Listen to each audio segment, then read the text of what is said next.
And so, I was just listening to the morning speakers, especially the fellows. They just blew me away. And then Dean Iris Levine pretty much said what I want to say. And so I'm between the food coma that you're probably experiencing. So if I want to do a little better, I just want to share something with you. And the reason I have this is a sincere thanks to everyone in this room and everyone who's not, who's been part of this journey. It's absolutely been amazing. So it's Tara's real groundwork. So that's a heartfelt thank you for everyone. What I had was the next slide I was going to show you is thanks to ChatGPT.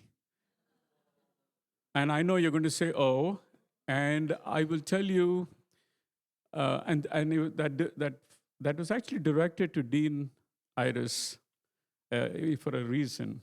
And I don't know if there's any other Cal Poly individuals here. So please take this message.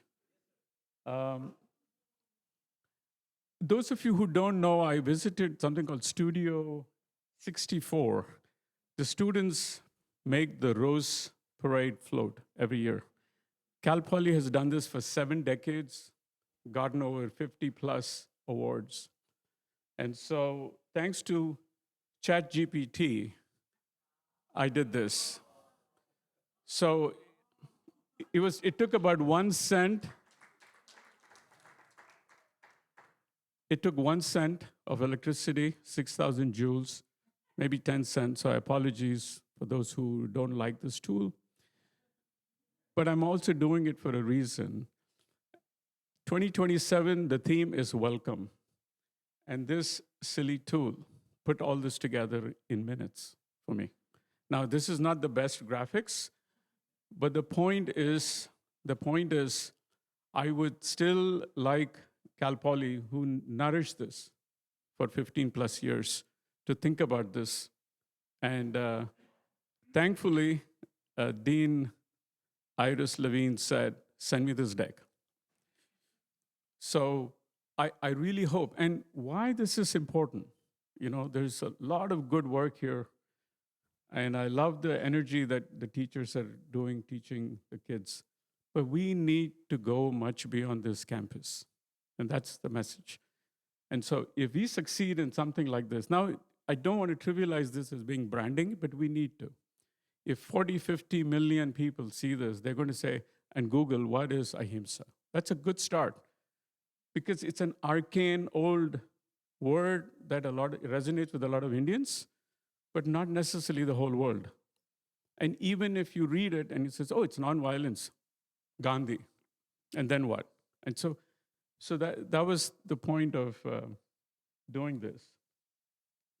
And to see if I'm a lifelong student of chemistry, and I wanted to see if I can get a passing grade from Tara if I took her Ahimsa class. So I guess where I went, like all the new kids, I went to ChatGPT again. But bear with me because I'm doing all this for a deliberate reason. And this is the slide I came up with, Tara. If you look at the planet, the core is a violent, hot place. And it's energy that we need. But if you do not contain it, it's very destructive. So if you now imagine a mantle called Ahimsa, suddenly you stop. You show compassion. You have choices. With that, we can continue to keep that blue planet. So this is really like a metaphor for me. And so I hope I get a passing grade from Tara if she ever gave this test. But so you would probably wonder, why is this guy talking about ChatGPT so much? It's not that I love it. It's a tool. But there's another point I wanted to make, and especially to all the teachers here. Because if you're going to make a difference for tomorrow's children, we need to be able to teach them, speak their language, And technology is not something that we should ignore. It can be used for destructive reasons, but it can also be leveraged to our advantage. And rather than talking to each other, this is a mutually admiring society. We can teach each other, but we need to get out. So our teachers need to be able to inspire their children and take this narrative to a whole new level that we don't even know how to do it. And technology can be a friend. I'm a techie, and so I do like to solve as many problems as I can with technology. So, with that, I wanted to share. Let me see if I remember. It's supposed to be Alt TB, something with you. Can you see this? Sorry.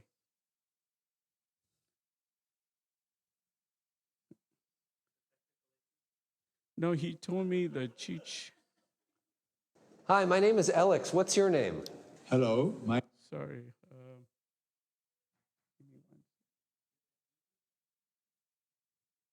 Yeah, it's also my eyesight.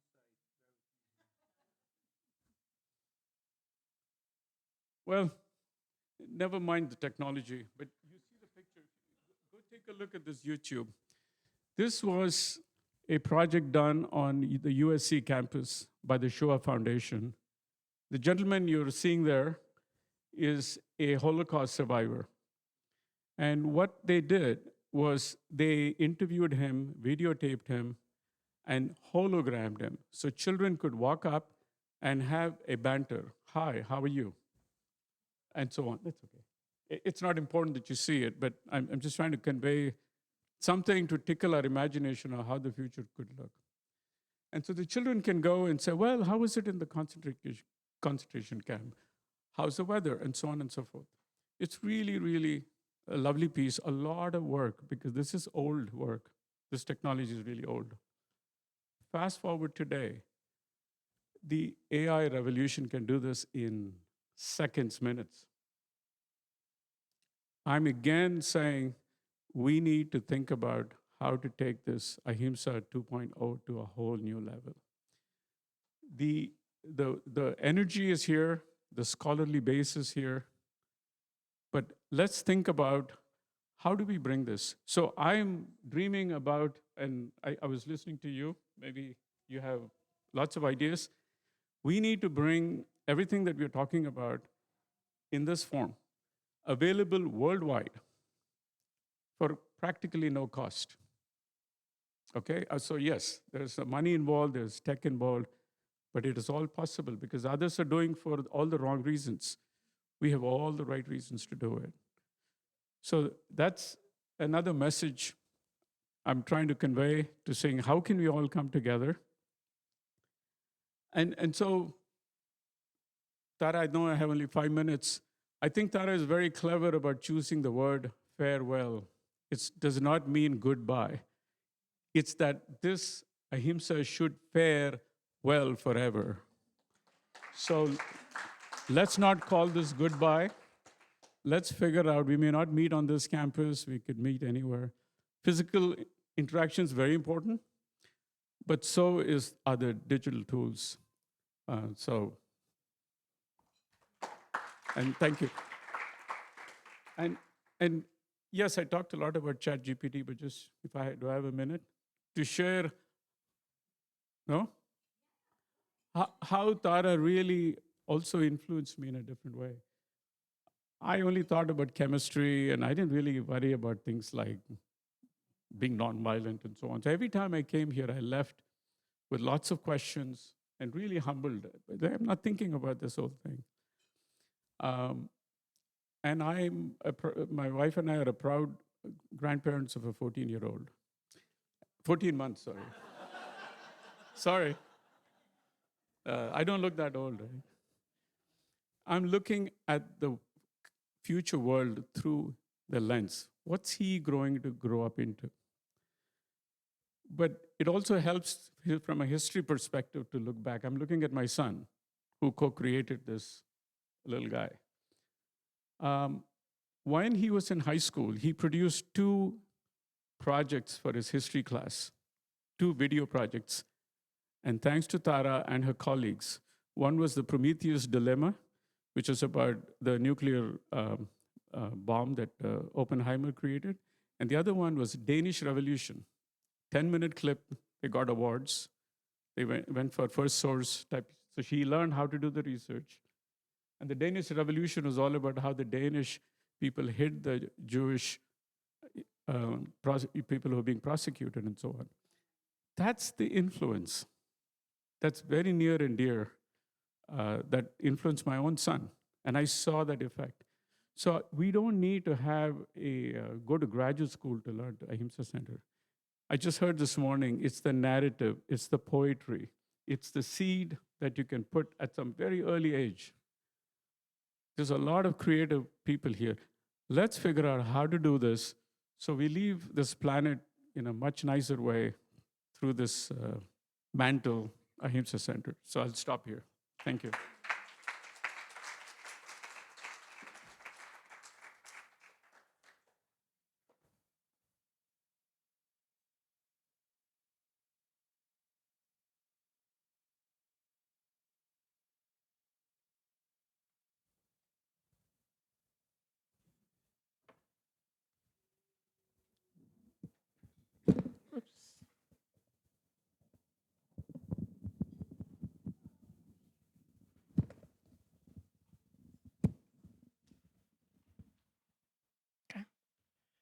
Good afternoon, everybody.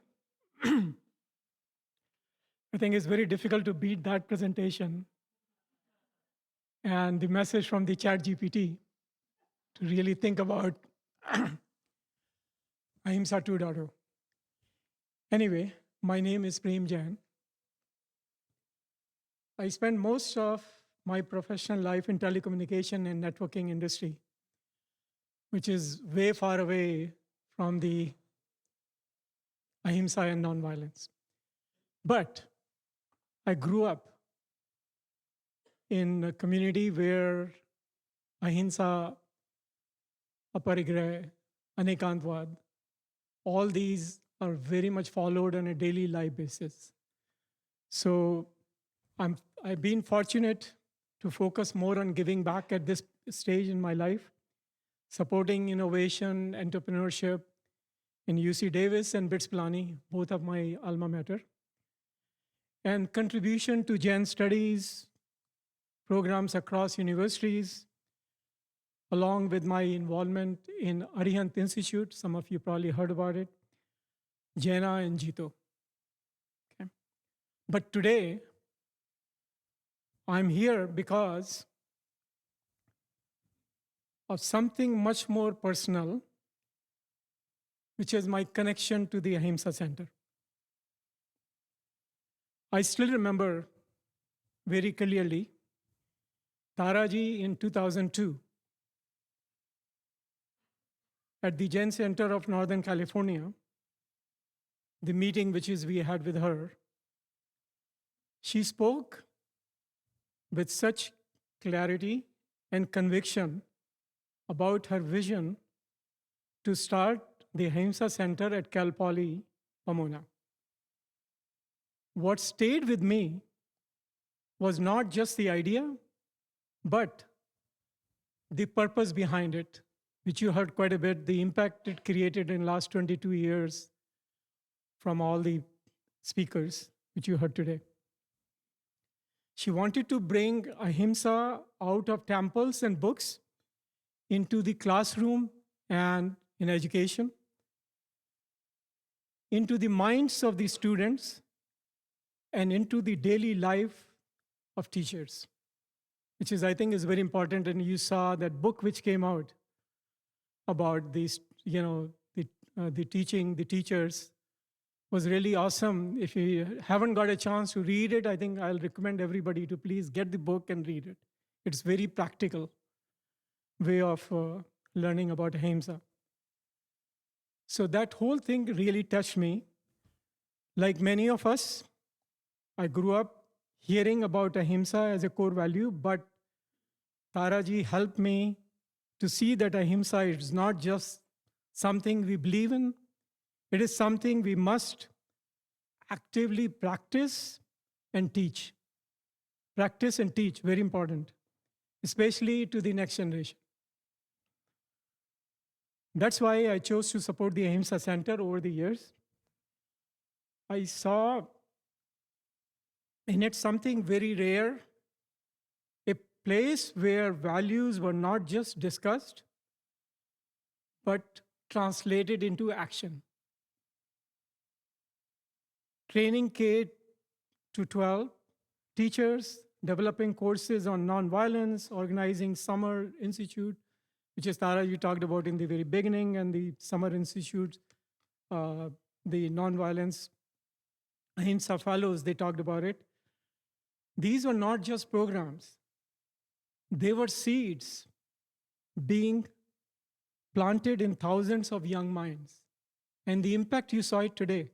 Actually, when these Ahimsa fellows, they came back, they told us 1 year after, when they went and attended this particular summer institutes, the impact they created. I was telling you, I was almost had tears in my eyes when I saw the impact they created for themselves as well as for their students in their classroom. When I think about Ahimsa, I don't just think about it's a principle.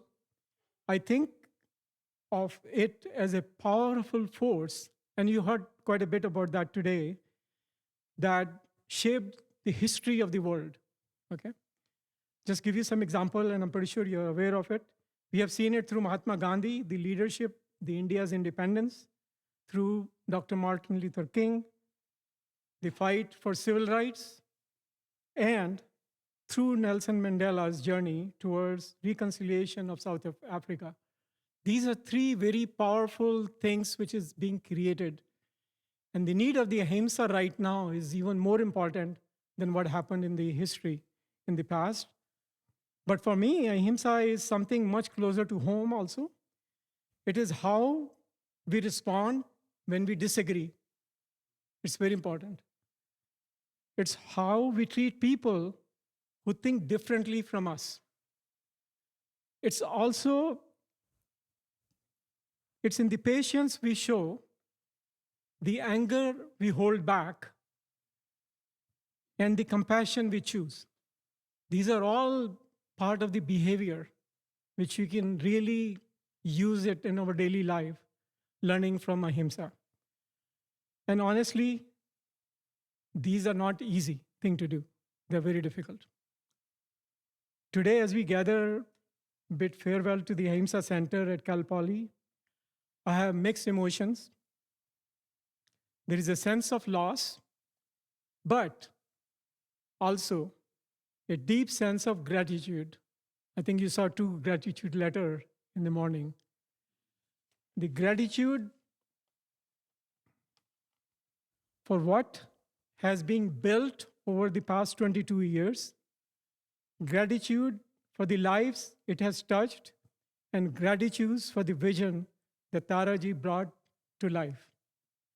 But more importantly, I see this not as an ending, but as a responsibility.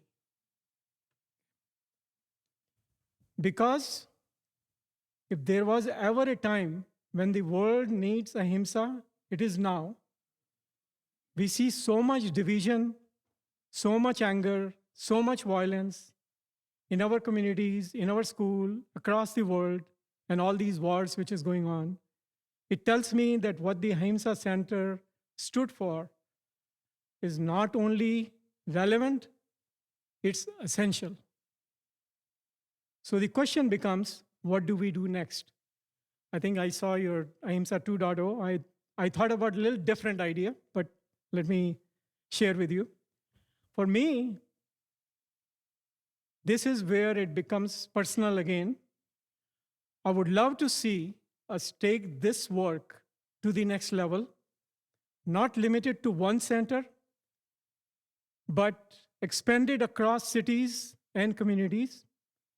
We can create training programs, both in person and virtual, that reach people not just in his classroom, year around.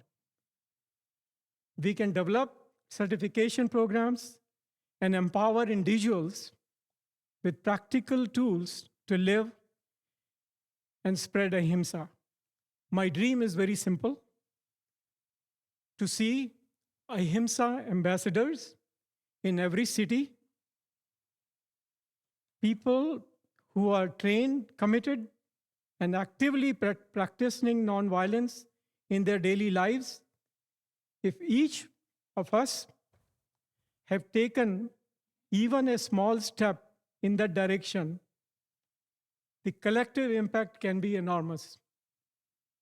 Because in the end, ahimsa is not someone else's responsibility. It is mine, it is yours, it is all of ours. As we move forward, let's not just remember the Ahimsa Center, let's carry it within us. Thank you very much.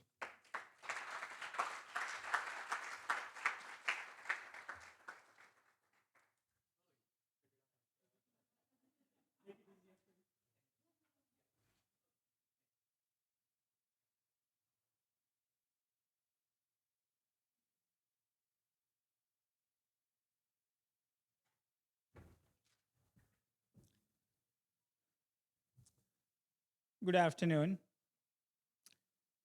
friends, colleagues, and the seekers of peace. We stand here today at the crossroads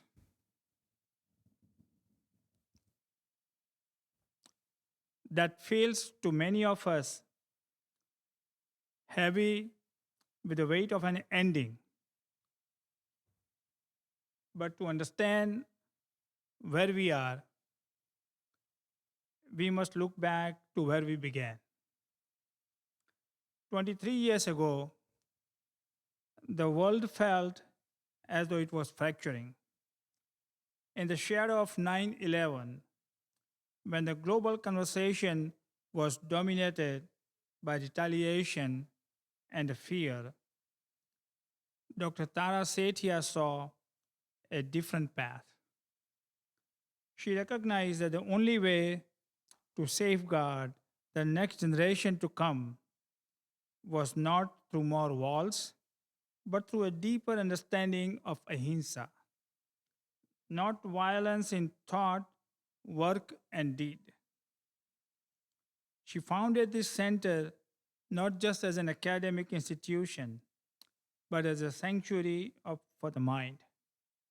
And for over 2 decades, it has served as a lighthouse in a turbulent seas. For 23 years, this center has been a bridge where the rigorous inquiry of the academia met the profound wisdom of an interfaith leadership. Our biennial conferences were never just about reading papers or debating theory. They were about rethinking. We challenged the status quo. We asked ourselves, how do we foster peace in a world that seems addicted to the conflict? We brought together people who, in any other setting, might never have spoken. We watched as scholars and spiritual leaders sat at the same table, realizing that while their vocabularies differed, their heartbeat for the humanity was the same.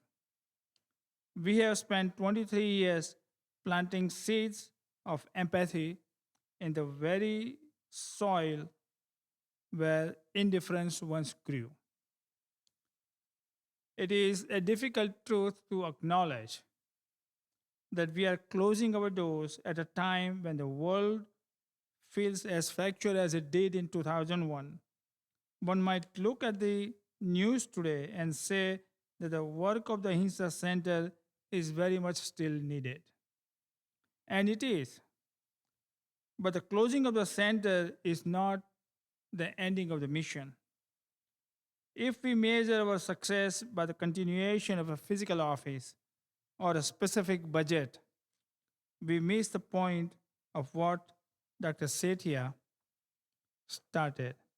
The Ahimsa Center was never meant to be a permanent monument, it was meant to be a catalyst. Its purpose was to equip the next generations. Look around this room.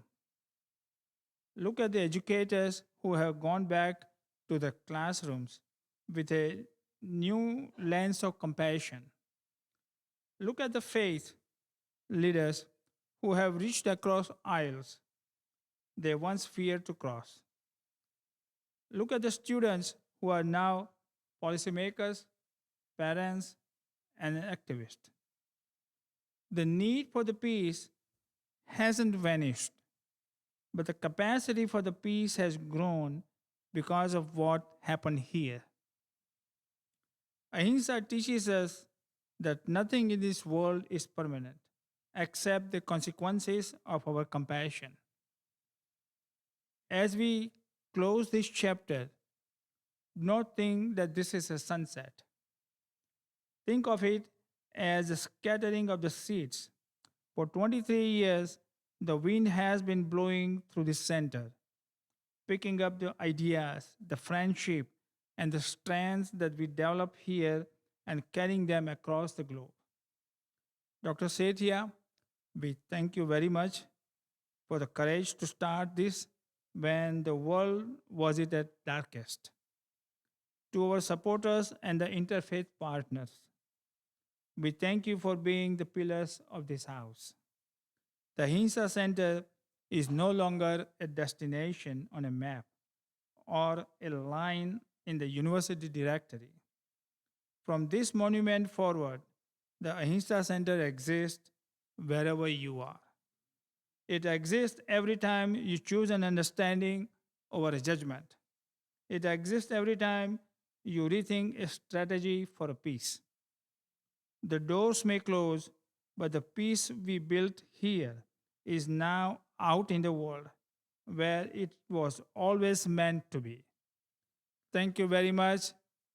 Thank you very much, Dr. Setia, for doing a great work for the peace.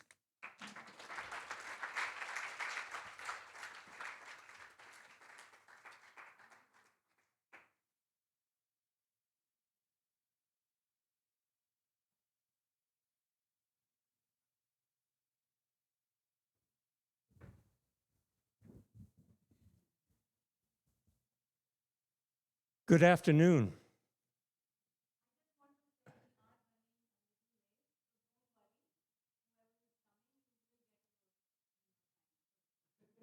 Mhm.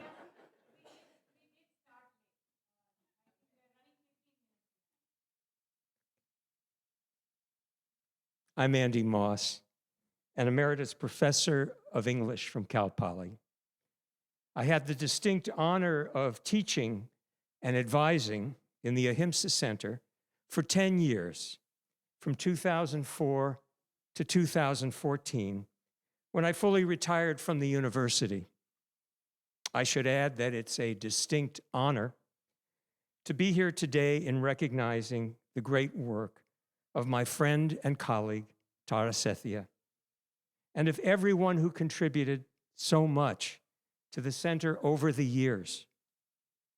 Over these past 20 years or so, I've come to understand Ahimsa nonviolence as a path of transformation. Collectively, it's a path toward a more just and equitable society, a society that expands the scope of human possibility for every one of us. But I've also come to see it as a path of individual and psychic transformation, empowering individuals and opening possibilities that are unique to each one of us.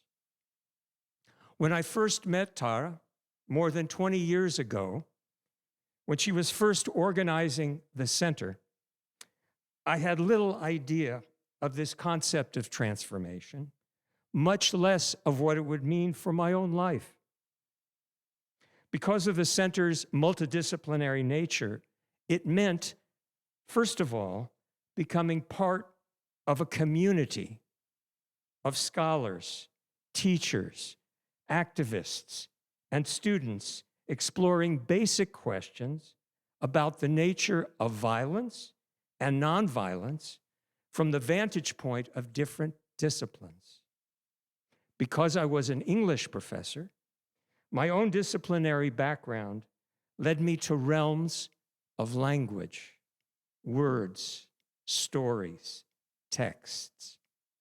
I taught a course, a GE and Ahimsa support course called War and Peace in Literature. The class was about the study of violence and nonviolence in nonfiction prose, poetry, and fiction. It gave me the opportunity to begin studying global and national histories of nonviolence, and also to immerse myself, along with my students, in great texts. Portions of Gandhi's Hind Swaraj, for example, and Dr. King's first book, Stride to Freedom, The Montgomery Story. I'd like to highlight briefly that story of the Montgomery bus boycott because I think it illustrates so well the intertwining of collective and personal transformation. The boycott and the many campaigns that followed it didn't end racism or the social and economic inequities woven into it, but they did radically accelerate progress toward the ending of Jim Crow and the expanding of civil rights, voting rights, and political empowerment. That's the collective transformation. At the same time, the boycott itself was transformative for individual African Americans in Montgomery. It meant a new pride for a people who had been for so long oppressed, now becoming individual change agents for a better community, not only in maintaining the discipline of the boycott, but also when segregation on the buses was outlawed by the Supreme Court. These folks learned in workshops how to deal nonviolently with potentially hostile encounters when they would begin sitting next to white people on the buses. We call that de-escalation today. Ultimately, it wasn't the courts who actually physically integrated the buses. It was everyday people, confident in their training and in their own capacities to do it. By virtue of their own everyday actions, they were rehumanizing an entire community. When I retired from Cal Poly in 2014, I had spent 10 years with the Ahimsa Center, some of the most gratifying years of my career at the university. I began looking for something that felt right after those 10 years, and I began volunteering in 2015 as a lay member of CLU LA, Clergy and Laity United for Economic Justice, an interfaith social justice organization that supports low-wage workers and immigrants in LA and Orange counties. I've been with that organization ever since. To give you an idea of what we do, you may remember the hotel strike in 2023-24, when 15,000 hospitality workers struck for better wages and benefits at more than 60 hotels in LA and Orange counties. With very low wages and sky-high rents in LA and Orange County, these housekeepers and other hotel workers couldn't afford to live remotely near where they worked. They would drive long distances to work, often working 2 or even 3 jobs to support their families they had little time to spend with. Some slept in their cars during the week, coming home on weekends. So, in 2023, they voted to strike. We CLU volunteers walked picket lines with the workers, with ministers wearing their clerical collars and rabbis their kippot and talit. The strike succeeded in 2024, and good contracts were signed with all the hotels. That's the collective transformation. But I also witnessed many individual transformations as well. Housekeepers, many of them immigrants, often being treated as invisible, now standing up for their rights. It was a privilege for me to be present sometime prior to the strike at what is called a delegation, when a group of workers, along with union reps and interpreters, confronted the general manager of a luxury hotel demanding recognition for their union. I'll never forget one housekeeper looking up at a man 2 feet taller than her, declaring through an interpreter, "We're human beings. We're not machines. We demand our rights." That experience, and many others with workers, showed me how unions, good unions, not only represent, like no other organizations can, the material interests of working class people, they can also offer a deep sense of empowerment, dignity, and belonging. I learned, too, how nonviolence has played a significant role in LA's labor history. My organization, CLU, was co-founded in the mid-1990s by the Reverend James M. Lawson, a close friend and colleague of Dr. King, and an activist and great teacher of nonviolence in his own right. He came to LA from Memphis in the early 1970s, and he began mentoring and allying with young labor leaders in the city, helping transform the political landscape into one that was much more supportive of immigrant rights and workers' rights than it had been before. Reverend Lawson's teachings, like those of Gandhi and Dr. King, have been important to me at this stage of my life, in my volunteer work with CLU, and now also with Indivisible, the national organization that resists authoritarianism and promotes, through a wide range of actions, you know, no kings, democratic values, institutions, and practices. There's May Day tomorrow, by the way, if you want to hold off shopping, if you have to work or go to school. As a grandfather, I'm deeply concerned, like so many people, about the future of our country and of our planet. There are many days that seem quite dispiriting and disheartening, but I'm also deeply grateful for my time with the Ahimsa Center, what it gave me by way of access to a wisdom of change. I can now resonate to something that was said by Brian Stevenson, the founder of the Equal Justice Initiative, a nonprofit dedicated to fighting mass incarceration and racial injustice.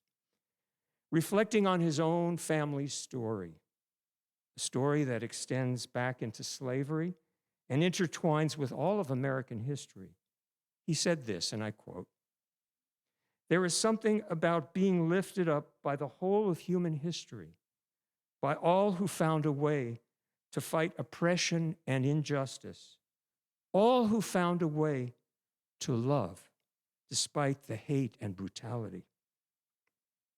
There was something about being lifted up in that kind of community that shifts your capacity, shifts your identity. You don't think of yourself as an I anymore. You think of yourself as a we." For me, to think of myself in these terms is a gift. And I owe that gift in large measure to this Ahimsa community. It's my hope that the seeds sown by this community, seeds so present here, will continue to grow and flourish far into the future. Thank you.